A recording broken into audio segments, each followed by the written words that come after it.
Capítulo 1. Falando mal de Kung Fu Panda 4. Kung Fu Panda 4 é o mais novo filme do panda lutador de artes marciais mais conhecido do cinema. E ele está sendo dito como o pior filme da saga. Mas será mesmo que a nova aventura do Po é tão ruim assim? Se você quer saber a resposta dessa pergunta, confira agora nesse maldito canal a história completa de Kung Fu Panda 4. O filme começa mostrando que Tai Lung, que todo mundo pensava que estava no mundo dos espíritos, está de volta dizendo que vai tocar o terror e vai derrotar o dragão guerreiro. Enquanto isso, o Po está derrotando essa raia gigante genérica, e ele está super de bem com a vida, já que é respeitado e adorado por todos em sua vila. E aqui já vem a primeira coisa ruim do filme, a ausência dos 5 furiosos, que de acordo com o Po, estão em missões solo pelo mundo. E mano, que vacilo, viu? Pra quem não sabe, eles não aparecem no filme porque os produtores não quiseram gastar com um elenco de dublagem, que é composto por várias estrelas de Hollywood, como Jack Chan, que faz a voz do macaco, Olha o macaco! e Angelina Jolie, que faz a voz da tigresa. Pois é, por causa dessa ganância dos produtores, nós os fãs ficamos sem os personagens que tanto gostamos. Foda, né galera? Mas voltando pro filme, o Shifu chama o Po e fala que ele precisa encontrar um sucessor para o dragão guerreiro, e que ele vai ser o novo líder espiritual. E aqui está a missão do Po nesse filme: encontrar um novo dragão guerreiro e se tornar um líder espiritual igual ao Oogway. No começo, o Po não gosta muito dessa ideia, mas depois ele se vê obrigado a aceitar. E aí aparecem os candidatos à vaga de dragão guerreiro.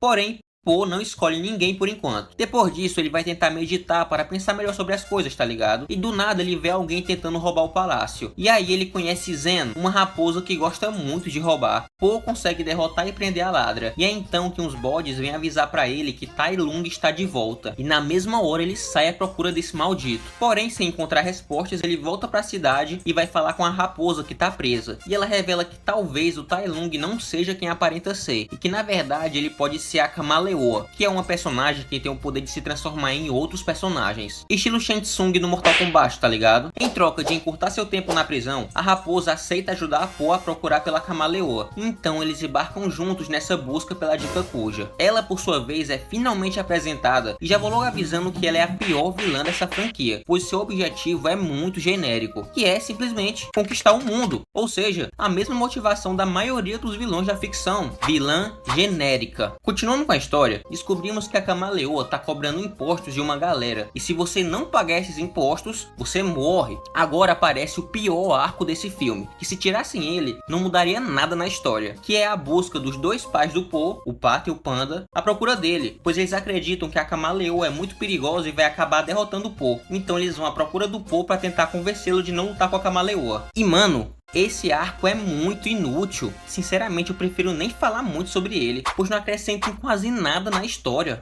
Depois, o Po e a raposa vão para um bar procurar por informações sobre a Camaleoa, e nele começa mais uma cena de ação. E aqui vem outra crítica ao filme, que são essas cenas de ação que não contribuem em nada para o desenvolvimento da história. Sério, são cenas de ação vazias, e por mais que sejam bem animadas, não dizem nada, sabe? Não acrescentam em nada, são só cenas legais e ponto. Diferente dos outros filmes onde as cenas de ação contribuíam para a narrativa, como por exemplo, a luta do Tai Lung contra os 5 furiosos no primeiro filme. Essa luta, além de ser bem coreografada e divertida, ela ajuda a mostrar a força, o poder do Tai Lung, ou seja, ela acrescenta algo na história. Não é vazia como as lutas desse filme. O Po e a raposa saem num barco à procura da tal Camaleoa. E aí conhecemos a história da raposa. Ela passou a infância sozinha e teve que roubar para sobreviver. Até que um dia adotaram ela e a vida dela melhorou. Porém, depois acabaram abandonando ela de novo.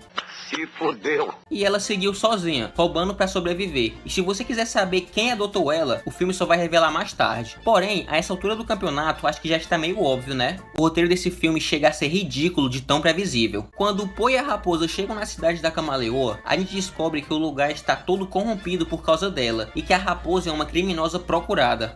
Ladrão! Meu pau na sua mão. Nossa! É então que ela é presa e o Po é preso também, sendo acusado de ser cúmplice dela. E aqui é outra coisa ruim do filme, porque caralhos ninguém conhece o Po, mano. Ele é o fucking dragão guerreiro, ele é o cara que vai ser escolhido como o próximo líder espiritual, o sucessor de Oogway, e ninguém conhece ele. Me poupe, filme, me poupe. Indo pra prisão, a raposa consegue se libertar da jaula junto com o Panda, e junto eles fogem numa perseguição por toda a cidade.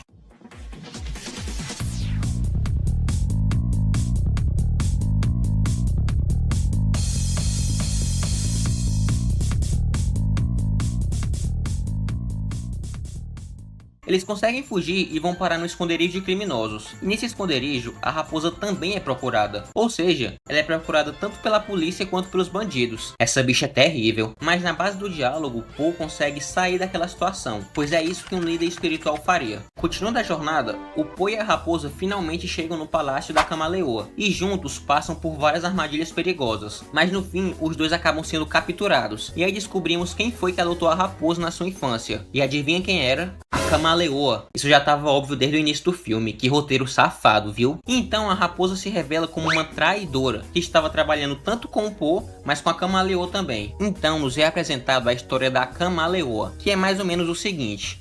Ela era considerada um fracasso no Kung Fu por ser muito baixinha, e por causa disso sempre foi rejeitada, fazendo ela se tornar um ser amargurado que quer destruir o mundo. Agora vem outra reclamação minha. No universo do Kung Fu Panda, desde o primeiro filme foi estabelecido que tamanho não importa. Olha o tamanho do louva-a-Deus. Olha o tamanho do Shifu. Tamanho nunca foi algo realmente importante nessa franquia. Aí do nada, vem essa personagem e fala que não pode lutar por causa do tamanho. Meu ovo. Tá de sacanagem, meu irmão. Isso é um desrespeito com a saga. Mas, continuando com a história do filme, a Camaleoa revela seu plano, que é basicamente o seguinte. Ela diz que não consegue ter os poderes de quem ela se transforma, apenas a aparência. E para ela conseguir o poder de quem ela se transforma, ela precisa roubar o espírito do lutador. E por isso ela precisa do cajado do Poe para poder acessar o mundo dos espíritos e roubar os espíritos dos lutadores que estão presos lá, como Tai Lung e etc. Depois de explicar o plano, a Camaleoa empurra o panda de um penhasco. E todo mundo pensa que ele morreu, mas na verdade ele conseguiu se segurar em um galho no meio da puta que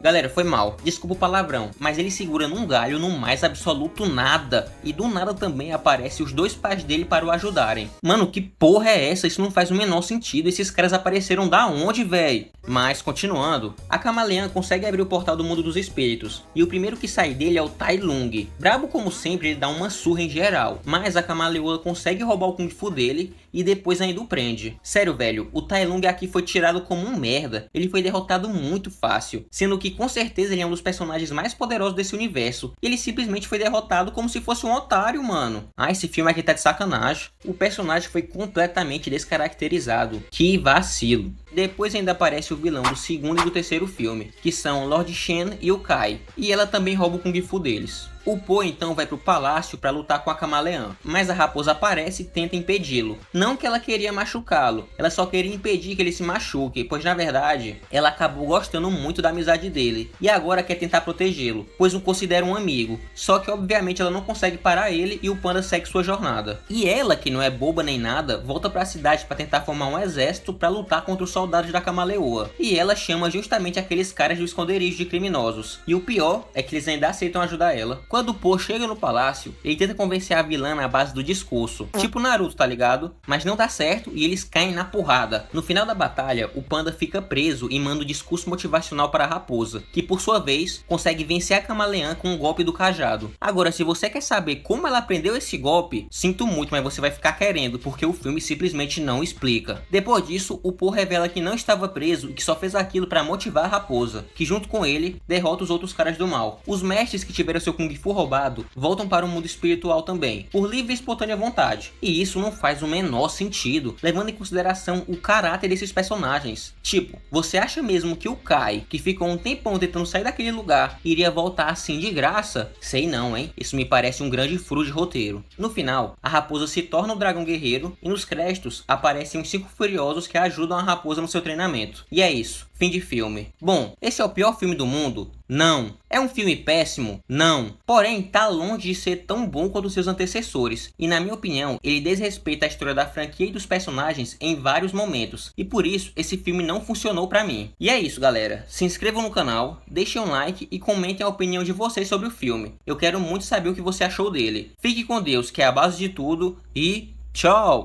Capítulo 2. Falando mal de Megamente versus Sindicato da Perdição.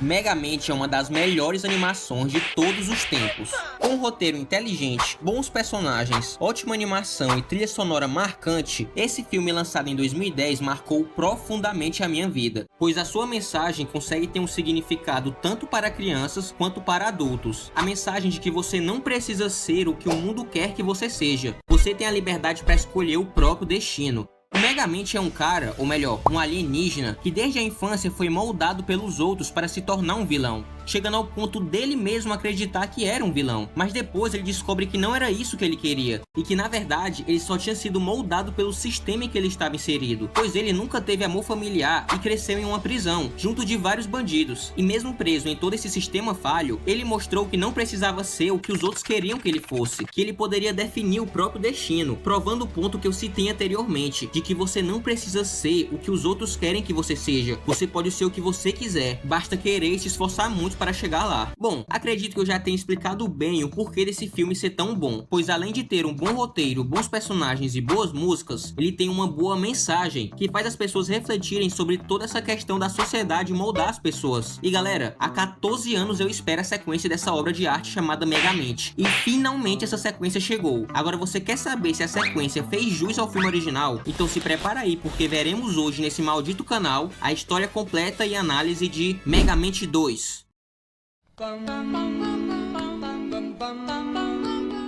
O filme começa com esses 3 idiotas vestidos de peixe querendo roubar um peixe incrustado de diamantes. E aí aparecem os nossos heróis, Megamente e Criado. Porém, o nome do criado não é mais Criado, agora ele se chama Truta. E sabe qual é o motivo dessa alteração de nomes? É porque, em inglês, o nome do criado era Minion. E para não confundir com os Minions do meu malvado favorito, eles trocaram os nomes. Uma coisa extremamente nada a ver. Mas tudo bem, esse filme vai ter coisas muito piores, podem ter certeza. Agora, continuando, o Megamente usa uma máquina de portais que parece que foi tirada de Rick and Morty e derrota os 3 malucos vestidos de peixe. E só nesse início você já percebe a pior coisa desse filme, sua animação. Sabe aquela empresa brasileira que fez filmes como Carrinhos, Ursinho da Pesada e Ratatouille? Pois é, parece que foi ela que fez esse filme, porque a animação é terrível. Sério, ela não tem nenhum acabamento. Parece que foi feita com a bunda. Eu nunca tinha visto uma animação tão asquerosa como a desse filme. Eu realmente acho que o orçamento desse filme foi um pastel em Guaraná, porque a animação tá uma merda. Pra vocês terem noção, tem uma cena que o Megamente sai correndo pelas ruas e elas estão vazias. Não tem uma pessoa, não tem um carro, não tem nada. Se tivesse um prêmio pra pior animação do ano, com certeza seria essa. Porque caralho, mano, que porra é essa? Mas, continuando com o filme, o Megamente agora é amado por toda a cidade, já que ele se tornou um herói. O problema é que mesmo depois de todos os aprendizados do filme anterior, o Megamente continua tratando o criado mal, pois ele o vê apenas como um ajudante e não como um parceiro, e isso faz eles dois se separarem. Ou seja, eles jogaram todo o desenvolvimento de personagem do filme anterior no lixo e repetiram a mesma fórmula, já que no filme anterior eles também discutem e também se separam. Então não basta essa sequência destruir o legado do filme anterior, não. Ela destrói cara em cima dele. Esse filme é um completo desrespeito, não apenas com o filme anterior, mas com a DreamWorks, com as animações e com a própria humanidade. Sério, ninguém merece assistir esse lixo. Então galera, deixa o like por favor. Olha a merda que eu tive que assistir pra trazer o resumo aqui pra vocês. Por favor rapaziada, valoriza o trampo e deixa um like aí. Depois dessa separação, o criado vai atrás de um novo amigo que trate ele com respeito. E dá certo. Ele conhece o dono de uma lanchonete e logo eles firmam uma parceria. Então, do nada, aparece uma garota que diz ser dona do fã-clube do Megamente e quer trabalhar junto com ele. Ele, por sua vez, recusa esse convite. Afinal, quem que quer trabalhar com uma criança, velho? Então ele dá uma bomba de presente pra ela e se manda dali, já que não tem nada de errado em dar uma bomba pra uma criança, né? Grande exemplo, hein, Megamente? Que ser humano de pessoa você é. Então nos é apresentado os novos vilões desse filme, que são os personagens mais genéricos que eu já vi em toda a minha vida. São eles: Homem de Lava genérico, Tempestade da Shopee, Cavaleiro das Sombras do Paraguai e o pior de todos, os caras simplesmente meteram uma cópia do vilão de Os Incríveis. Que cara de pau, mano. Puta que pariu. E a história desses vilões é a seguinte: eles eram parceiros de crime do Megamente que foram presos junto com ele. Estavam esperando ele dar um sinal para eles poderem sair da cadeia e colocar em prática um plano que eles já tinham bolado antes. Agora, se você quiser saber por que nada disso foi citado no primeiro filme, problema seu, porque o filme não explica. Ele realmente não tá nem aí pro roteiro. Os vilões se juntam e decidem do nada sair da cadeia. Ou seja, eles poderiam ter saído de lá na hora que quisessem, mas não, eles ficaram lá porque, sei lá, a cadeia é um lugar legal. Mano, é sério, esse filme não tá nem aí pra nada, não explica nada, é um filme muito foda-se, tá ligado? O Megamente, que é um medroso, esconde a verdade dos vilões e fala que, na verdade, esse lance de ser herói é só uma farsa, e ele formou uma dupla de vilania com a Rosane Rocha. E o pior é que esses idiotas ainda acreditam nessa mentira, mano. E o Megamente bolou toda essa mentira porque ele tem medo desses 4 doidos. Olha o cagão! não! Galera, o mesmo Megamente que derrotou o Titã no filme anterior, agora está com medo desses 4 lixos. Mano, isso não faz sentido. Enquanto isso, o criado está ajudando o dono de uma lanchonete falida a fazer mais sucesso. E todo esse arco do criado eu vou ignorar, porque é muito ridículo, sério, essa história não leva a lugar nenhum. Então vamos continuar. O Megamente, antes dos eventos do primeiro filme, colocou um foguete embaixo da cidade. E o plano dele era fazer a cidade voar até a lua, pra ele virar uma espécie de imperador de lá. Porém, agora ele não quer mais isso, né? E pra tentar fugir desses vilões, ele prende eles em uma gaiola de lasers. Só que os lasers acabam dando problema e os vilões ficam livres. Mas o Megamente consegue fugir deles. Depois, a Rosane Rocha e aquela garotinha chata rastreiam o Megamente e encontram ele todo deprimido e barbudo. Acho que o Megamente tá usando o minoxidil, hein? Galera, vocês percebem que eles estão usando as mesmas tramas do primeiro filme? Esse lance do Megamente ficar triste, do criado abandonar ele, tudo aconteceu no primeiro filme também, mano. Os roteiristas são muito cara de pau. Aí, do mais absoluto nada, aparece o criado dizendo que aceita as desculpas do Megamente. E, velho, sem comentários, como o criado achou o Megamente no meio do nada? O que ele tava fazendo ali, velho? Esse filme simplesmente não faz sentido. Então eles bolam um plano de ir no supermercado e comprar equipamentos para deter os monstros. E adivinha qual equipamento eles compraram? Bolas de tênis. Mano, tá de sacanagem que eles usaram bolas de tênis para lutar contra monstros mágicos.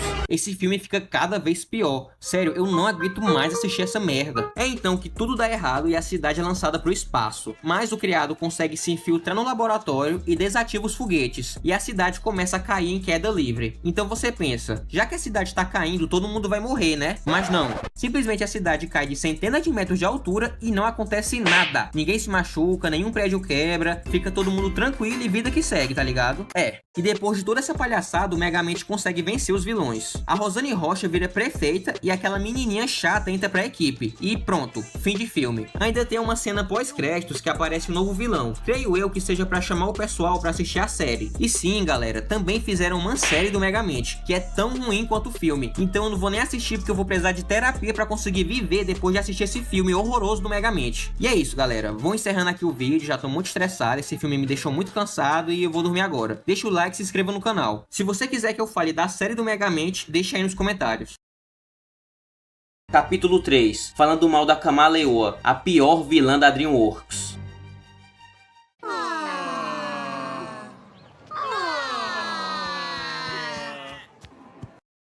Amei, Satanás. Tai Lung. Esse vilão serviu para testar as habilidades físicas do Po. Lord Shen serviu para testar o emocional do Po, já que foi ele que exterminou sua família. Kai serviu para testar as habilidades espirituais do Po, com todo o embate no mundo dos espíritos. Já a Camaleoa, bom, ela serviu para testar a paciência do público.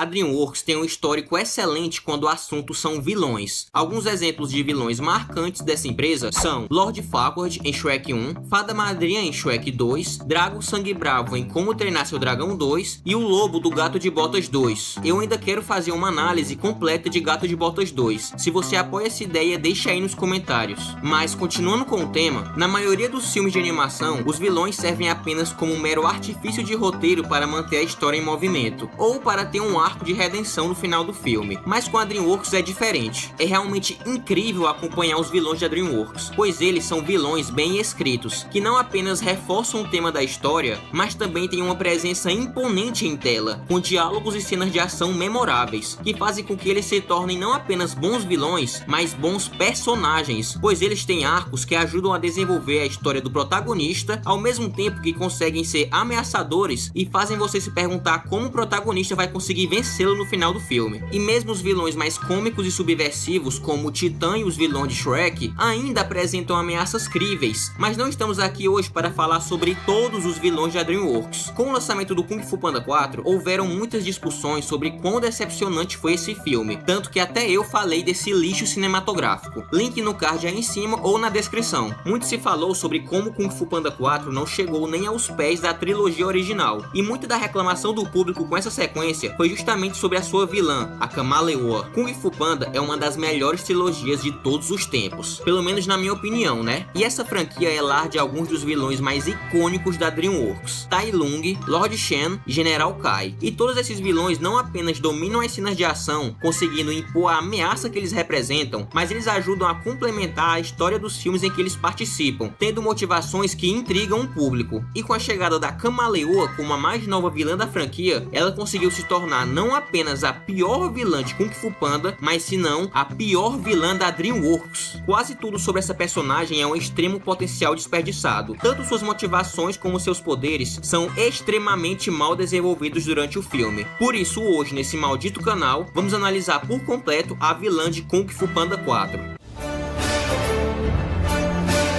Tempo de tela é um dos fatores mais importantes na criação de um vilão. Você pode ter um personagem imponente e que tenha boas motivações, mas de nada adianta se ele simplesmente não aparece no filme. Fica muito difícil de levar um vilão a sério se o filme não mostra ele. Devo falar que isso não é válido para todos os vilões da história do cinema. Alguns personagens aparecem pouco e mesmo assim conseguem ser imponentes, mas isso é a exceção e não a regra. E quando se trata de ameaça, todos os vilões da franquia conseguem impor perigo em suas primeiras aparições. A fuga do Tai Lung da prisão no primeiro filme já demonstra para o espectador o quão forte ele é, e você se pergunta como o Po vai conseguir derrotar ele. E se você parar para analisar, todas as cenas de ação do Tai Lung são imponentes. Então, além de serem cenas divertidas de se assistir, elas servem para construir a ameaça do personagem. E enquanto Tai Lung se consagrou como um dos melhores vilões das animações, o Lord Shen não ficou muito atrás. E devo admitir que ele é o meu vilão favorito da franquia. Nos primeiros 15 minutos de filme, já aparece que ele não só exterminou todos os pandas do mundo, mas também tomou um palácio enfrentando sozinho 2 mestres de Kung Fu, e matando o terceiro mestre com uma arma que ele mesmo desenvolveu. E isso já demonstra a imponência do personagem, pois olha os feitos que ele acabou de demonstrar. E se essa cena de ação já não fosse o suficiente, ainda tem toda a conexão com o passado do Po, e isso faz o espectador sentir raiva do personagem, não apenas por ele querer dominar o mundo e exterminar o Kung Fu, mas por ele ter dizimado toda a família do protagonista. Então, em apenas 15 minutos de filme, o Lord Shen conseguiu mostrar seus poderes que são muito ameaçadores. Agora, falando sobre o Kai, a primeira cena em que ele aparece já derrota ninguém menos do que Oogway, um dos mestres de Kung Fu mais poderosos, se não for o mais poderoso de todos os tempos. E não bastando isso, ele também derrotou todos os mestres que estavam no mundo dos espíritos, e toda a construção das cenas em que ele participa, alinhado com a excelente trilha sonora que o acompanha, o torna um vilão muito perigoso. E isso se considerar apenas o início do filme. Mano, o cara tem uma arma que se parece com as lâminas do Kratos, que é um vilão mais foda do que esse. Então, resumindo tudo que eu acabei de falar, a imponência desses personagens, juntamente de cenas de introduções estupidamente bem feitas, os tornam personagens marcantes, que elevam e muito a qualidade dos filmes em que eles aparecem. E tendo dito tudo isso, dá pra entender o porquê da Kamaleoa ser uma vilã tão ridícula. Não existe nenhuma cena nessa porra de filme que demonstre a ameaça que ela significa. A cena de introdução é literalmente ela disfarçada para escutar a conversa dos outros. E esses outros nem são mestres de Kung Fu, são apenas gangsters. E o que ela faz para derrotar esses gangsters? Ela se transforma em um elefante e empurra o cara da escada. Só isso! No primeiro filme, a cena de introdução do Tai Lung foi ele se libertar de uma prisão com centenas de guardas sozinho. No segundo filme, a cena de introdução foi mostrar o Shen derrotar 3 mestres de Kung Fu sem fazer esforço. E no terceiro filme mostra o Kai derrotando o Oogway. Já no quarto, mostra a Kamaleoa derrubando um cara de uma escada. Você percebe a diferença de imponência desses personagens. O roteiro de Kung Fu Panda 4 parece que foi escrito por uma criança de 4 anos, porque isso é muito sem sentido. Nenhuma cena desse filme demonstra imponência para a personagem. Em nenhum momento ela faz algo realmente grandioso. Aquela cena em que ela rouba o Kung Fu dos mestres é muito mal escrita. Me diz como uma pessoa que não sabe Kung Fu pode derrotar o Tai Lung. Isso não faz o menor sentido. É revoltante assistir um filme com um roteiro tão idiota.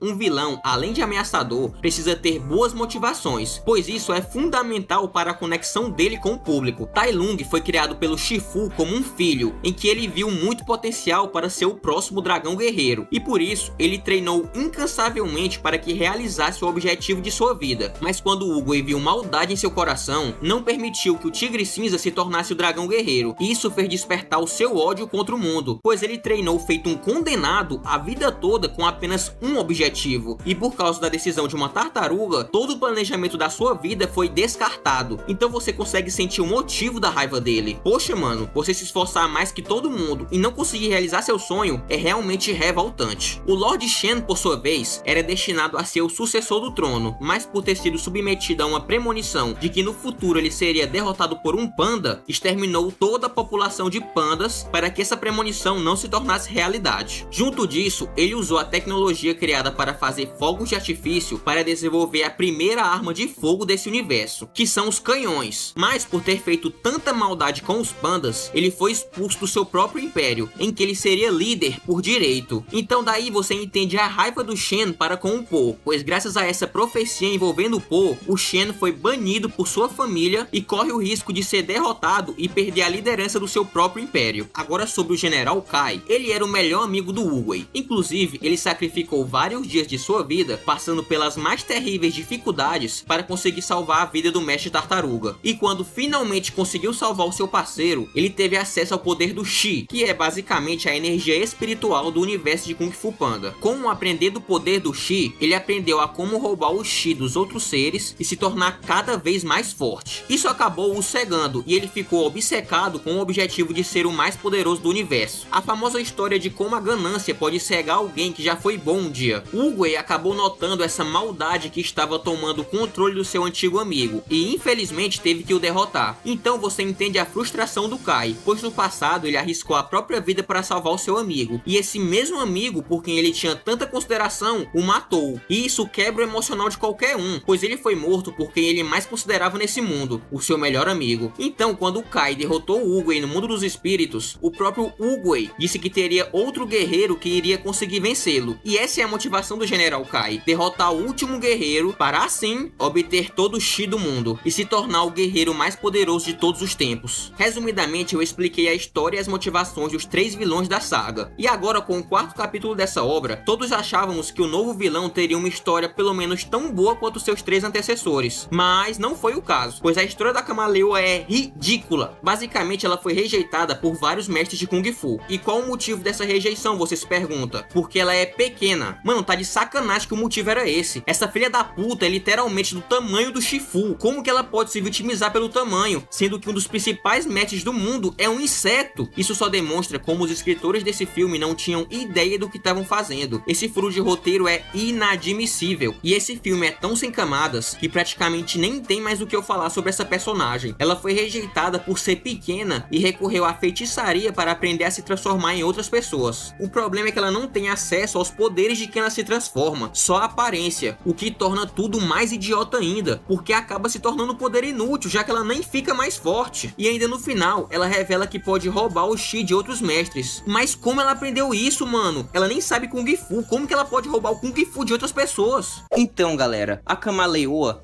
nem é engraçada como os vilões de Megamente e Shrek, nem é intimidadora como é o caso do Lobo em Gato de Botas 2, e nem possui motivações críveis como é o caso dos outros vilões de Kung Fu Panda. E por esses motivos eu declaro a Kamaleoa como a pior vilã da DreamWorks.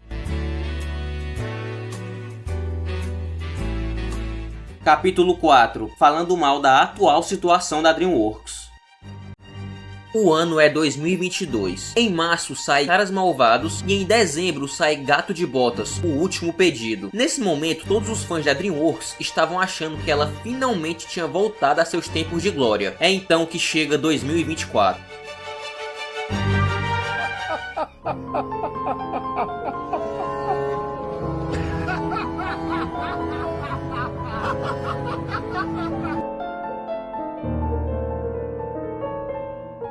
Era uma vez uma empresa que nos presenteou com Shrek, Madagascar, Como Treinar Seu Dragão e Megamente. Filmes que possuíam personagens icônicos, histórias envolventes e uma animação espetacular. Mas será que essa empresa ainda sabe fazer filmes bons? Depois dos recentes lançamentos de Kung Fu Panda 4, Megamente 2 e Rubi Marinho, fica difícil ter esperança com os próximos projetos desse estúdio, que estão cada vez piores. Mas sem mais enrolações, vamos discutir hoje nesse maldito canal o atual problema da DreamWorks.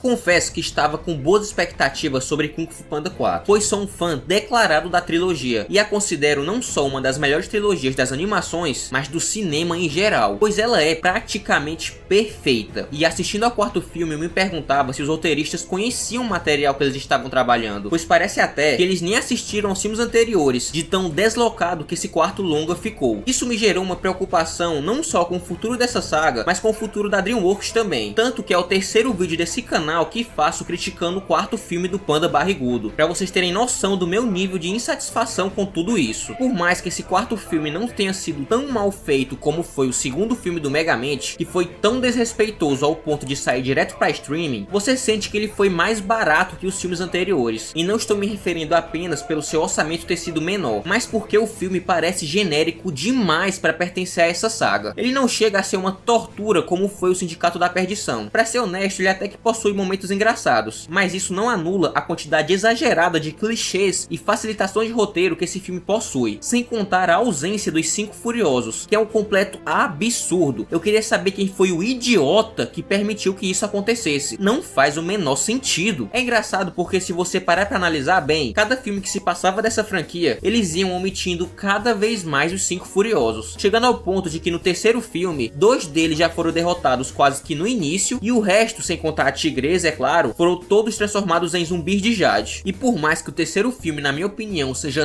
tão excelente quanto os outros dois, esse negócio de ocultar parcialmente os Furiosos é meio chato, porque são personagens que os fãs gostam muito, então a gente quer ver mais deles e não menos. Acabei de descobrir que o meu pai não é meu pai de verdade. Seu pai, o Ganso, deve ter sido um choque enorme. Embora o verdadeiro motivo da falta dos Furiosos seja o dinheiro absurdo exigido pelos dubladores, como a Angelina Jolie, que dubla a Tigresa, e o Jack Chan, que dubla o Macaco, é triste para os apreciadores dessa animação assistir um filme sem eles. Porém, um dos personagens poderia sim aparecer, que é o Louva-a-Deus, pois quem dubla ele é o Seth Rogen, e esse cara tá envolvido diretamente com o mundo das animações, tendo em seu currículo desenhos como Invencível, onde ele é produtor executivo, além de dublar o Bob em Monstros vs Alienígenas, o Donkey Kong no filme do Mario, e o Bebop no novo filme das Tartarugas Ninjas. Ou seja, esse canalha entende de animações. Cê é o bichão mesmo, hein, doido? Então por que não chamaram ele, véi? Tá me tirando? E falando em Invencível, deixe seu comentário aí embaixo caso você queira que eu faça um vídeo falando dessa série. Um dos principais indicativos que mostram como os criadores da trilogia original não estavam envolvidos nesse projeto é pela temática e o simbolismo da sua história. Não sei quantas vezes já falei aqui no canal, mas cada um dos filmes reforçou um aspecto sobre a trajetória e o desenvolvimento de um dragão guerreiro, sendo físico no primeiro filme, mental no segundo e espiritual no terceiro. E aqui, como tema central da história, temos absolutamente nada. Ah, tá de sacanagem, né? Embora muitas pessoas considerem o terceiro como o pior filme do Panda Gordão, ele ainda está anos-luz de distância desse quarto filme. Sério, se a gente comparar lado a lado, o terceiro filme merecia um Oscar de melhor filme de todos os tempos, porque ele é infinitamente melhor do que esse lixo. A trilha sonora dele parece que foi feita no piloto automático, as lutas são até que aceitáveis, porém não chegam nem aos pés das lutas dos outros filmes, pois elas não possuem significado nenhum. Vamos lembrar, por exemplo, da luta do Shen contra os 3 mestres lendários. Essa luta, além de linda visualmente falando, ela serve para mostrar as capacidades do Lord Shen, enquanto que as lutas aqui não servem para nada, não tem motivo para existirem. Pra ser honesto, até que as lutas desse quarto filme podem servir para evidenciar a maturidade e a sabedoria do Poe em combates mano a mano. Mas sempre que essa obra acerta em um ponto, ela erra em mais 50. Devo dizer que essa aventura parece mais um episódio alongado de uma das séries animadas do Panda do que um filme próprio, porque esse lixo ignora todo o cânone da saga. Devo confessar que senti muito a falta da diretora Jennifer Nelson, que foi quem dirigiu Kung Fu Panda 2, pois essa mulher é incrível. Pra quem não não sabe, ela atualmente está envolvida com a antologia da Netflix Love, Death and Robots, e afirmo que muito das coisas que nós amamos em Kung Fu Panda 2 vieram diretamente das ideias dela, como o conflito direto entre o Shen e o Po, que é uma das coisas mais absurdamente bem desenvolvidas que já presenciamos nas animações. Não só isso, mas a expansão do universo e os momentos em que o Po se desenvolve para atingir a paz interior fazem desse filme uma das melhores animações de todos os tempos. E tudo isso sem deixar de lado a comédia. Mas de novo, tenho que tentar ser sincero com vocês. Às vezes eu considero o lado cômico dessa franquia um tanto exagerado, e por mais que o conceito base dela seja cômico, afinal, estamos falando de um panda que luta Kung Fu, chega uma hora que você sente que os filmes não se levam nem um pouco a sério, quando anteriormente o filme se levou a sério, causando uma certa contradição de tons.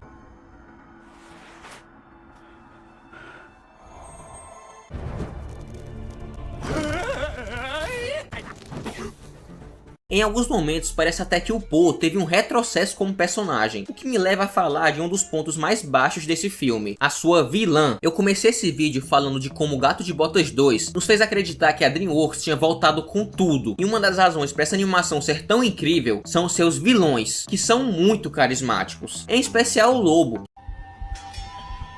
Faz o L, engole o choro e faz o L. E até já fiz um vídeo dedicado somente a ele, link no card aí em cima. E falando sobre vilões, Kung Fu Panda dá uma aula nesse conceito, com 3 vilões que viraram ícones das animações. E agora era a oportunidade perfeita para a DreamWorks emplacar um novo antagonista tão bom quanto o Lobo, com os trailers e divulgações desse quarto filme destacando como a Camaleoa seria a maior ameaça da vida do Po. E bom, como os outros inimigos do Po foram psicotapas e exterminadores de espécie, o nível de vilania estava bem alto. E me desculpa quem gostou, mas essa vilã é uma das mais patéticas, não só dessa saga, mas da DreamWorks como um todo, com a sua motivação sendo um enorme furo de roteiro, reclamando que não poderia se tornar uma mestre do Kung Fu apenas pelo seu tamanho, quando um dos 5 furiosos é literalmente um inseto. No terceiro filme aparece um mestre galo, a porra de um galo. Então isso significa que a Camaleoa mora num mundo onde até um sapo luta Kung Fu, e a desculpa dela para não lutar é que alguém disse que ela é pequena. Cacete, mano, quem foi que escreveu isso? Eu acho até engraçado porque muitos dos inscritos aqui do canal comentam suas próprias versões do roteiro de Kung Fu Panda 4, e as versões dos inscritos dão de 10 a 0 no roteiro do filme original. Incrível, mano. E o que me deixa mais puto é que a única demonstração de força do personagem em todo o filme é jogar um cara das escadas. Cara esse que nem luta Kung Fu, era só um bundão aleatório. E eu nem preciso falar sobre o desperdício dos vilões reutilizados. E sei que o que tá na moda hoje no cinema é trazer personagens antigos de volta. Por isso a campanha publicitária desse filme foi quase que 100% voltada para a volta dos vilões clássicos, sendo o retorno de Tai Lung uma das coisas mais esperadas pelos fãs. E até aí tudo bem, mas como o Kai iria voltar se ele foi literalmente explodido no mundo dos espíritos? E o Lord Shen nem sequer foi pra lá, porque ele não luta Kung Fu. O quarto filme acontece ignorando todos esses fatores. É difícil levar um filme a sério quando você sente que nem ele mesmo se leva a sério. O Lord Shen, que na minha opinião é um dos melhores vilões da história, não tem um diálogo sequer. E a mesma coisa com o Kai. Não é surpresa pra ninguém que a DreamWorks está passando por uma fase complicada de novo, depois da volta dos cinemas. Após aquela doença lá que parou o mundo, Caras Malvados foi o seu primeiro sucesso, com um orçamento de 75 milhões de dólares, arrecadando 250 milhões. E esse sucesso moderado foi considerado um passo na direção correta. Gato de Botas 2 chegou perto dos 500 milhões de dólares, além de ser aclamado mundialmente como uma das melhores animações do estúdio, sendo até indicado ao Oscar, mas infelizmente perdendo pro Pinóquio. Pinóquio esse que até faz uma ponta no filme. Tô brincando, galera, eu sei que não é o mesmo Pinóquio. Em 2023, a DreamWorks deixou os fãs com muitas expectativas, e quando saiu o trailer de Rubim Marinho, a internet já logo achou que esse pudesse ser mais um filmaço vindo aí. E olha, eu entendo que as sátiras à Disney no começo do estúdio são uma das coisas mais lembradas pela galera, mas nessa época eu vi gente dizendo que esse seria o melhor filme da empresa, e ainda poderia superar A Pequena Sereia no quesito qualidade. Ai ai, quando o filme finalmente saiu, ele se converteu em um dos piores fracassos da história da DreamWorks, Not stonks. tanto em aceitação como em bilheteria, tendo nota 5,7 no IMDb e arrecadando apenas 40 milhões de dólares, mesmo com um orçamento de 70. Ou seja, o filme nem se pagou, galera, não tem como defender. E o consenso geral das pouquíssimas pessoas que foram assistir essa atrocidade nos cinemas é de que o filme está repleto de clichês, não apresentando absolutamente nada de original, com a sua trama tendo uma história muito parecida com as de Luca e Red. Não quero me aprofundar muito nas críticas a esse filme, pois ele merece um vídeo próprio, mas eu achei incrível ver a internet colocando esse filme em um pedestal antes mesmo dele sair, e agora ninguém quer admitir, tá ligado? Mas apesar disso tudo, a DreamWorks ainda tem uma franquia que vale muito a pena a gente acreditar nela. Eu tô falando de Trolls. Espero que você tenha notado a ironia na minha fala. A impressão que fica é que estão desesperados para emplacarem outra franquia, e por isso estão evitando franquias do passado, como Shrek, Madagascar e Como Treinar Seu Dragão. Eu torço para que eles tenham aprendido com Kung Fu Panda 4 que se você quer trazer uma saga do passado, que seja com um controle elevado de qualidade, porque os fãs não vão aceitar qualquer coisa. Mas ei, adivinha qual a novidade? Querem fazer um live action estilo Disney de Como Treinar Seu Dragão, mesmo que o primeiro filme não tenha nem 15 anos de sua estreia. Galera, vamos com calma. As empresas estão tão desesperadas para fazer dinheiro que encomendam remakes em filmes de menos de 10 anos de existência. Tô falando de você, Moana, mas isso é papo para outro vídeo. A triste verdade é que os grandes estúdios querem fazer apostas seguras, e por isso investem apenas em coisas que já fizeram sucesso no passado, sequências em cima de sequências, até que não tenha mais nenhum legado a se respeitar. E com esse tanto de fracassos, além de manchar sua reputação, também significa desrespeitar bons produtos que os fãs já aprovavam. Enfim, tem os meses que Trolls 3 saiu. Ele nem fez tanto dinheiro, ao mesmo tempo que nem foi tão bem aceito nas críticas, apenas colocando a reputação da DreamWorks em um lugar muito arriscado. E para piorar, depois disso, ela ainda teve a coragem de lançar Megamente 2, que já fiz 2 vídeos sobre o assunto, link no card aí em cima. Acontece que Megamente 2 acabou se tornando um viral na internet, só que não pelos motivos corretos. A ruindade desse filme é tanta que virou motivo de chacota no YouTube, embora muitas pessoas, incluindo eu, não considerem isso uma sequência verdadeira, e sim apenas uma forma do estúdio ganhar dinheiro vendendo licenças pro streaming. Eu vejo que esse lançamento só deixou a imagem da DreamWorks pior ainda do que ela já estava. Pelo tipo de animação, dá pra perceber que esse filme era um produto destinado à televisão, porém a própria DreamWorks ficou querendo criar um hype desnecessário, tendo em vista a qualidade final do produto, e toda essa tentativa foi um grande tiro no pé, pois se tivessem lançado aquela série ridícula na época em que o filme foi lançado, ninguém iria ligar, pois faziam muito isso naquele período. Mas produzir o desenho 14 anos depois do original, tipo, qual é o público disso, véi? As crianças que assistiram em 2010 já cresceram, e as crianças de hoje em dia não conhecem muito de Megamente. Então quem a DreamWorks estava tentando atingir fazendo uma obra tão infantilizada? Deu pra perceber como tudo envolvendo reviver Megamente estava errado desde o princípio, como se os idealizadores do projeto não tivessem ideia do que estavam fazendo. Uma surpresa pra mim foi que Kung Fu Panda 4 conseguiu arrecadar 545 milhões de dólares, superando até a bilheteria do terceiro filme, que é 1 milhão de vezes melhor do que esse quarto. Então, como o resultado das bilheterias foi satisfatório para a DreamWorks, fica difícil saber o caminho que ela irá tomar, se ela vai prezar pela qualidade ou pela rentabilidade financeira dos próximos filmes, me dando até um certo medo, porque Caras Malvados 2 tem potencial para ser tão bom quanto o primeiro filme, e Robô Selvagem nos apresentou um lindo trailer, com uma animação incrível e uma história que parece ser genial. Por isso, como fã desse estúdio, só me resta torcer pelo futuro dele, pois Shrek 5 tá vindo aí, e se eles estragarem Shrek, eu vou ficar muito puto. Capítulo 5, falando mal da série do Megamente.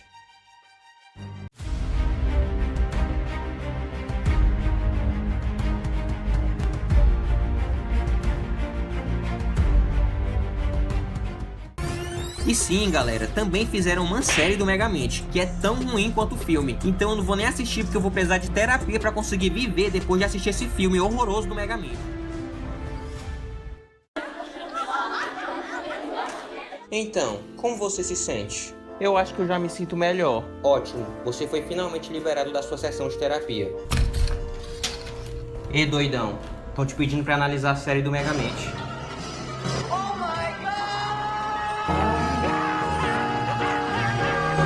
Sim, nessa série o Megamente vira um influencer. Que palhaçada é essa? Que bagunça é essa? Antigamente, quando uma animação fazia muito sucesso no cinema, ela vinha acompanhada de 3 coisas. Primeiro, uma comida com a sua cara. Segundo, jogos de videogame. E terceiro, mas não menos importante, uma série animada para explorar aventuras diferentes da do filme, porém não tão bem contadas como as do filme. E a maioria dessas séries eram uma merda. Eu tô falando com você mesmo, Cavaleiro Dragão. Esses desenhos eram tão ruins que com o tempo as empresas como Disney e Sony deixaram essa prática de lado, já que ninguém aguentava mais assistir tanto lixo. Mas se tem uma empresa que gosta de extorquir até a última gota das suas franquias, é a DreamWorks. Uma série do Gato de Botas, uma série do Turbo, uma série do Abominável, uma série dos Trolls, uma série de Cada Um na Sua Casa, uma série do Spirit, 2 séries dos Croods, 3 séries de Madagascar, 1 milhão de séries de Como Treinar Seu Dragão, 1 porrilhão de séries de Kung Fu Panda. Inclusive, tô pensando em resumir Kung Fu Panda Lendas do Dragão Guerreiro, aquele desenho que passava na Globo e no SBT. Se você apoia essa ideia, deixa aí nos comentários. Cara, até Poderoso Chefinho ganhou 2 séries. Puta que pariu, quem que liga pra essa merda, véi? Agora eu vou contar uma curiosidade que ninguém imaginava. Poderoso Chefinho arrecadou mais bilheteria do que Shrek 1, Príncipe do Egito, Fuga das Galinhas, A Batalha dos Vegetais, Como Treinar Seu Dragão, Megamente, A Origem dos Guardiões e Gato de Botas 2. Dá pra acreditar nisso? Eu sou rica! Mas ei, a única coisa realmente boa disso tudo é que por mais que as séries fossem bem mais ou menos, ainda dava pra se divertir vendo nossos personagens favoritos em tela. E muitas vezes essas franquias que eram adaptadas ninguém ligava de jeito nenhum, tá ligado? Então dane-se se alguém quiser fazer uma série com ela. O problema é que recentemente algum idiota dentro da DreamWorks achou que seria uma boa ideia reviver Megamente, uma das franquias mais abandonadas e queridas dessa empresa, que inclusive é um dos meus filmes favoritos de animação. O problema é que eles não fizeram uma continuação de alto orçamento pra sair no cinema, não. Eles lançaram direto pra streaming, e o orçamento dessa produção foi um pastel e uma Coca-Cola, porque a animação é péssima. E não bastando eles lançarem um filme horroroso, ainda fizeram uma série tão bosta quanto. Mano, os caras estão de sacanagem com o Megamente, velho. Coitado do cara. Veja como massacraram o meu garoto. Dito isso, veremos hoje nesse maldito canal a série do Megamente. Anteriormente, no universo cinematográfico do Cabeça de Pica, ele mandou todos os vilões idiotas do segundo filme pra prisão. Apareceu um cérebro voador e salvou todo mundo, a Rosane se tornou prefeita da cidade e eu precisei fazer terapia. Megamente vs Cara Macaco. Matado. O episódio começa mostrando que o Megamente tá seguindo a carreira de herói, ou pelo menos tá tentando, né? Até que aparece o outro personagem do episódio, o Cara Macaco, que é um influenciador. Matado. Esse macaco consegue salvar o mercado antes do Megamente, fazendo com que o Megamente ficasse sendo mal visto pelos vários seguidores do macaco. Macaco! É então que a Rosane fica sabendo que os vilões do filme anterior escaparam da prisão, e o Megamente fica puto porque ele diz que o macaco tá ficando mais conhecido e popular do que ele. E é aqui que vem a bomba. Ao invés do Megamente se especializar nas suas técnicas e se tornar um grande herói que a cidade precisa, ele decide que vai se tornar um influenciador. Sim, a crise tá tão grande que até o Megamente precisou divulgar o tigrinho. Por que você não faz rifa? Boa ideia, vou começar rifando minhas dívidas esse mês. E não bastando todo esse conceito do Megamente se tornar um influencer ser ridículo o suficiente, as coisas que ele faz seguir nessa carreira parece que foram escritas por um tiozão que não tem ideia do que o influenciador faz. Mano, os caras tiveram a audácia de fazer uma referência ao meme Chocolate Rain. Cara, Chocolate Rain é um meme de 2007, a gente tá em 2024, faz literalmente 17 anos que esse meme foi tendência, porque cacete colocaram ele na série. Mas não importa, vamos continuar. Como se a série já não tivesse atrocidades suficientes, ainda inventaram de manter aquela menininha chata do segundo filme, e agora ela é responsável por cuidar das redes sociais do Megamente, dando como sua primeira ordem ele fazer vídeos para uma espécie de YouTube desse universo. E eles percebem que as pessoas gostam de assistir outras pessoas fazendo idiotice na internet, tipo quando alguém me assiste, tá ligado?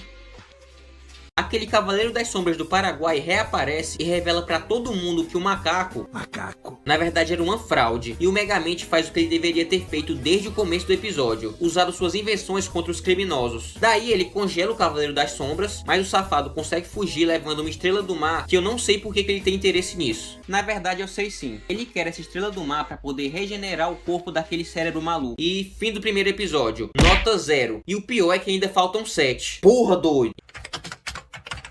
A origem maligna do Sr. Dunnett. Por sorte, o episódio 2 é muito menos terrível do que o primeiro. Não que isso signifique muita coisa, mas vamos lá. Aqui o Megamente vai pra loja de donuts daquele cara do segundo filme. É, isso mesmo. Aquele cara que ninguém sabe o nome e ninguém se importa. E lá o Cabeça Grande encontra um donut baseado nele mesmo. E no meio de uma discussão com a Rosane Rocha, eles acabam derrubando o cara do donut numa máquina de fazer massa. E o idiota do Megamente acredita que criou um novo super vilão, porque na tentativa de ajudar esse pobre coitado, o Cabeção coloca um aparelho para esquentar a massa dos donuts na mão dele. O problema é que isso gera tanta confusão que o cara perde a paciência e se torna de fato um vilão. E é aí que do nada aparece a gangue da pescaria e chama o cara do donut para um roubo. E ele aceita. Afinal, com um convite recusável desse, quem que negaria, né? Enquanto tudo isso está acontecendo, também tem uma subtrama da Rosane com a menininha chata. Mas sinceramente, foda-se. Até porque eu quero preservar a sanidade mental de vocês também, já que a minha foi totalmente corroída assistindo esse lixo. Seguindo, a esposa do cara do donut aparece com seus filhos e minha nossa, que CGI é esse, meu irmão? O Megamente é capturado pelos pescadores e quando ele está prestes a ser morto, a esposa do cara chega e manda real pra ele. E o que eu tenho pra te revelar, eu me prostituía pra comer cheeseburger. Então o cara, pra não apanhar da própria esposa, desiste da carreira de bandidagem e derrota os pescadores. Como eu tinha dito, esse episódio é muito menos pior do que o primeiro, embora ele ainda seja bem ridículo. Baratas Duras de Matar, A Vingança. E pra quem não percebeu, esse título faz referência ao filme Duro de Matar 3. O Megamente estava fazendo uma de suas lives quando o criado reclama que a menina chata faz muita bagunça, tornando difícil varrer tudo aquilo. E nisso a gente já percebe outro furo de roteiro nessa série, que é o criado ser o empregado do Megamente, já que no segundo filme tem todo um plot do criado se sentir desvalorizado pelo Megamente, mas que no fim eles dois fazem as pazes com o Megamente prometendo que não vai mais tratar o criado como um empregado. Então chega a série e o criado volta a ser o empregado. Paciência, galera, paciência. Acidentalmente o criado e a menina chata dão um soro de super inteligência para as baratas, fazendo com que elas tomassem consciência e decidissem dominar o mundo, se rebelando contra a raça humana. Peraí, eu acho que eu já vi essa história em algum lugar. Nós vamos dominar o mundo! Não, eu acho que foi só coincidência mesmo. Então a barata aproveita para chantagear o Megamente e tentar roubar o inseticida dele. E o idiota, ao invés de pisar nessa miserável, ele se deixa ser manipulado, acabando em uma perseguição feita só com baratas. Até que todas as baratas recebem a inteligência e elas saem em busca de dominar toda a cidade. Porém, convenientemente, os heróis lembram que tem um aspirador de pó e sugam todas as baratas, mandando elas para um planeta feito só de lixo. Tudo acaba bem com o Megamente superando seu medo de baratas e o criado fazendo amizade com a menina chata. Por incrível que pareça, esse é o melhor episódio da temporada. Não que isso signifique muita coisa, e não que ele seja um bom episódio. Longe disso, mas comparado ao resto da série, até que a gente pode dizer que esse episódio é divertido. Rapaziada, eu tenho dois recadinhos rápidos. O primeiro é que agora o YouTube liberou a função de Seja Membro, e nela você encontra alguns benefícios, como poder participar de um grupo exclusivo no WhatsApp, e poder ajudar diretamente na criação dos novos vídeos. Com as suas ideias, você vai poder participar diretamente dos vídeos. E vai ter o nome no final de cada vídeo. Inclusive, eu já tenho um membro do canal, que é o John. Muito obrigado, John, pela força. Além de que fazendo isso, você vai estar me ajudando muito. Mega Prefeito. Nesse episódio, o Megamente percebe que a Rosane tá muito angustiada por toda a responsabilidade do trabalho de ser prefeita de Metro City. E aí vem uma pergunta pra você responder aqui nos comentários. Você apoiaria se a Rosane e o Megamente formassem um casal? Eu digo isso porque no primeiro filme eles meio que namoram, né? E o Megamente claramente se apaixona pela Rosane. Só que depois isso nunca mais foi mencionado e por isso eu fiquei na dúvida, sabe? E outra coisa, se eles tivessem um filho, ele teria a aparência de um alienígena ou de um ser humano? E eu sei lá, porra. É então que eles dois decidem trocar de cor usando aquele relógio do primeiro filme. E cara, é mais um episódio onde eles utilizam um clichê que já foi usado 1 milhão de vezes em outras séries. Esse clichê da troca de corpos, sabe? E sim, mais uma vez o Megamente faz um bocado de merda o episódio todo e não tem consequência nenhuma, acabando com qualquer chance do espectador criar algum tipo de empatia pela série. Mas, continuando, o Megamente faz coisas que ele queria fazer usando o corpo da Rosane. E a Rosane faz coisas que o Megamente teria que fazer no corpo dele. No final, tudo dá errado como sempre e eles se veem numa batalha contra a Tempestade da Shopee. Se você não entendeu essa referência da Tempestade da Shopee, é porque você não assistiu meu vídeo analisando o Megamente 2. Então por favor, mano, confere lá, link no card aqui em cima. Essa batalha é tão sem graça que ela acaba em menos de 1 minuto. E irmão, esse episódio é muito chato. Enquanto eu assistia ele, tive que ligar 3 vezes pro meu psicólogo pra ele me convencer a continuar vivendo. Porque cara, eu não aguentava mais. Meu cérebro tava derretendo de tão desgraçada que é essa série. Os personagens aqui se preocupam muito mais em fazer piadas idiotas do que em resolver os problemas. E isso é apenas uma das coisas ruins dessa série, que se eu fosse listar tudo de ruim dessa série, esse vídeo teria 3 horas no mínimo. Crédito extra. Nesse episódio, a Rosane reencontra um amigo seu da infância. O Megamente então fica morrendo de ciúmes e acaba roubando o projeto de ciências da menina chata. Não sei porque ele faz isso, mas tudo bem. O projeto em questão era um robô, e o maluco azul reprograma ele para ser seu melhor amigo e lidar com seus amorosos para ajudar com a Rosane. De começo eu pensei que esse episódio seguiria a mesma fórmula dos outros, onde o Megamente iria ser o maior babaca e não teria consequência alguma. Mas não, esse episódio até que tem uma mensagem legal. A história dele me surpreendeu quando o robô do projeto fica obcecado pelo Megamente, chegando ao ponto de sequestrá-lo para obrigar ele a ser seu melhor amigo. E caso o Cabeção recusasse essa loucura, ele seria morto. E por causa dessa amizade, o Megamente entende que querer não é poder. Não é porque ele gosta tanto da Rosane a ponto de sentir ciúmes que ele poderia escolher com quem ela se relaciona. E no final, a Rosane e aquele cara eram só amigos. E todo aquele ciúme do Megamente era só coisa da cabeça dele. Assim como o episódio da barata, esse do robô tem uma trama até que divertida e não tão asquerosa quanto a trama dos outros episódios. Mesmo assim, ele ainda tem vários defeitos, como toda vez que o criado aparece é só pra ele ser eletrocutado, haha, que engraçado. E toda vez que a menina chata aparece é um porre, porque ela é insuportável. Mas sinceramente eu colocaria esse episódio como o segundo melhor da série, perdendo apenas para o da barata. E lembrando, nenhum desses dois episódios é bom, mas comparado aos outros, eles podem ser considerados até que divertidos. Muito amigo. Aqui o Megamente tem que lutar de novo contra o Sindicato da Perdição. O negócio é que depois dessa luta ele fica exausto e todo mundo manda ele ir dormir. O criado fica encarregado de cuidar do Megamente enquanto ele tá tirando esse cochilo. Porém, nesse mesmo dia, o criado já tinha marcado de ir para um show. Então ele tem a brilhante ideia de fazer um clone dele para cuidar do Megamente, enquanto o verdadeiro ele ia ao show. E esse episódio é muito ruim. Primeiro porque o Megamente fica dormindo o tempo todo. E segundo, porque a trama dele é muito clichê. Eu lembrei bastante até de um episódio do Rick and Morty e outro dos Simpsons, pois os clones do criado começam a fazer clones de si mesmo, até que a cidade fica toda infestada de clones do criado fazendo bagunça. A situação fica tão tensa que no final os clones ficam gigantes, forçando o criado a fazer um plano para acabar com a vida de todos eles. Episódio chatíssimo que não agrega em nada pra história. Não que a história tenha alguma coisa a ser agregada, né? Porque ela é tão ruim que foda-se. Daí, do mais absoluto nada, surge o Cérebro, que não apareceu a temporada inteira, sendo que ele tinha sido o grande gancho entre o segundo filme e essa maldita série. E essa carniça só vem aparecer agora, depois da metade da série. Então ele diz que tá armando um plano para roubar a chupeta do Megamente. E que ele precisa da ajuda da menina chata para executar esse plano.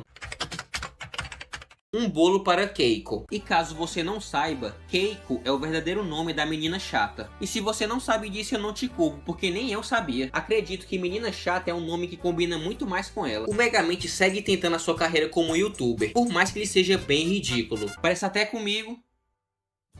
Então eles descobrem que aquele era o dia do aniversário da menina chata. Só que o Megamente, como sempre, é um babaca e não acredita nela. Por causa disso, todo mundo expulsa ele de lá para que ele consiga um bolo de aniversário para ela. A menina chata percebe que tá de saco cheio de tanta idiotice do Megamente e decide que não quer mais ser assistente dele. Então ela vai embora. Eu estou cercado de idiotas. Mesmo que ela tenha ficado o filme anterior inteiro pedindo para ser assistente do Cabeção. Antes da menina chata dar o fora do covil do Megamente, ela conseguiu roubar o relógio de transformação dele, se transformando no Cavaleiro das Sombras do Paraguai para se infiltrar no covil do Cérebro. E o Sindicato da Perdição é formado por personagens tão idiotas que ninguém percebeu que aquele cavaleiro era falso. E eu acho incrível que esses personagens tão ridiculamente mal escritos conseguiram protagonizar um filme inteiro como vilões principais. Mano, eu não sei o que a DreamWorks estava com a cabeça quando ela aprovou esse filme. Cara, eu amo a DreamWorks. Sério, mas tem hora que ela apronta cada uma que eu vou te contar, viu? Assim sendo, o real Cavaleiro das Sombras aparece e todo mundo fica em dúvida sobre qual deles é o verdadeiro.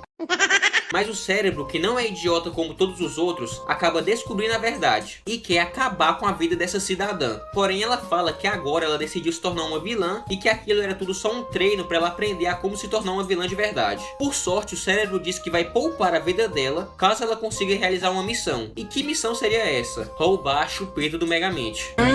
Quando a menina chata consegue roubar a chupeta, do Megamente, ela percebe que aquele objeto era muito perigoso e não poderia simplesmente ser entregue a um vilão. E é aí que ela pede ajuda ao ex-prefeito, que agora estava trabalhando como secretário dos vilões. E não me pergunte o motivo disso, porque eu não vou saber te responder. O ex-prefeito tem a ideia de substituir a chupeta original por uma cópia. Quando eles entregam a chupeta para o cérebro, ele explica que precisa desse objeto para conseguir recuperar o seu antigo corpo original e aí finalmente se vingar do Cabeça Azul. A menina chata então decide gritar que aquela chupeta era só uma cópia e sai correndo dali. E aí vem a pergunta, por que ela resolveu gritar que tava com a chupeta original? Por que ela só não saiu de lá de fininho sem ninguém perceber? O que deu na cabeça dela pra ela achar que isso seria uma boa ideia? Eu vou te contar que o roteiro dessa série é triste, viu? No final, nada disso adiantou porque o cérebro tinha percebido a maracutaia e retrocou as chupetas quando ninguém tava olhando. Tô de olho em você, hein, vagabundo? Quando a menina chata volta para o esconderijo, ela estava toda triste em ter que contar que perdeu a chupeta original para o cérebro. Mas antes que ela pudesse fazer isso, a galera revela que fizeram uma festa de aniversário surpresa pra ela. E mesmo assim ela continua triste por conta do vacilo, de perder a chupeta. E o que será que vai acontecer, hein? Vamos descobrir agora no 8º e último episódio dessa série. Finalmente vai acabar essa tortura, eu já não aguentava mais. Quem quer salvar a cidade? No último episódio da série, o cérebro finalmente consegue recuperar seu corpo. E mano, o que é isso? Eu já esperava que o design dele não seria bom, mas eu não podia imaginar que o canalha seria a cara do David Bowie. Flamengo! Eu nem consegui acreditar, mas ele consegue ter um design pior do que o Sindicato da Perdição. Na data que esse capítulo se passa, é comemorado o Dia do Cometa. E em paralelo a isso, a menina chata até que enfim vai revelar pro Megamente a verdade sobre a chupeta. Mas como ele é um babaca, ignora ela completamente. Do nada então, o David Bowie liga pra eles, e como é dito no final do segundo filme, ele era o professor de vilania do Megamente, mas que por algum acidente o Cabeção Azul acabou matando seu professor, fazendo com que sobrasse apenas o cérebro. Você já jogou aquele tipo de jogo que quando chega no vilão final, ele te manda fazer várias pequenas missões pra quando você realizar todas elas, você poder enfim enfrentar ele? Pois é, acontece algo parecido nesse episódio. O David Bowie então passa 3 missões pro Megamente. A primeira é derrotar aquele vilão que é a cópia do vilão de Os Incríveis. A segunda é derrotar a Tempestade da Shopee. E a terceira é derrotar o infiltrado que tá no seu covil. Então David Bowie manda os cerebóticos tocarem um terror na cidade. E é aí que o Megamente tem o plano de usar aquela arma que ele usou pra derrotar o Metroman do primeiro filme contra o David Bowie, e utilizando a exata mesma animação do primeiro filme, e eu não tô de sacanagem, eles realmente utilizaram a mesma animação do primeiro filme. O problema é que o David Bowie previu tudo isso e mudou a trajetória do cometa para que no momento em que o raio fosse usado, pegasse no cometa ao invés de pegar nele. Então, graças a isso, o cometa vai em direção a Metro City, e o David Bowie, com a ajuda da chupeta do Megamente, tem acesso a poderes, e ainda se autoproclama o novo herói da cidade. Agora eu só não sei por que a chupeta do Megamente tem poderes, mas tudo bem. Depois ele ainda tem a brilhante ideia de jogar a estátua do Megamente no cometa, e isso acaba salvando a cidade. Quem diria que jogar uma pedra em outra pedra seria a solução do problema, né? E o plano do David Bowie não para por aí, pois ele revela que gravou o Megamente fazendo aquelas missões e mostra as gravações para a cidade inteira, acabando totalmente com a reputação do Megamente. Para piorar, a Rosane ainda é obrigada a falar para toda a população da cidade que o Megamente voltou a ser do mal. E para ser bem sincero, até que eu gostei desse plot twist no final. Eu acho que eu tô ficando é doido. A menina chata revela a verdade sobre a chupeta do Megamente. E quando todo mundo acreditava que não existiam mais esperanças pra eles, o Cabeção Azul fala que ele tem um plano. Ele diz que vai chamar um antigo amigo pra ajudar a desfazer essa bagunça. E adivinha quem era esse amigo?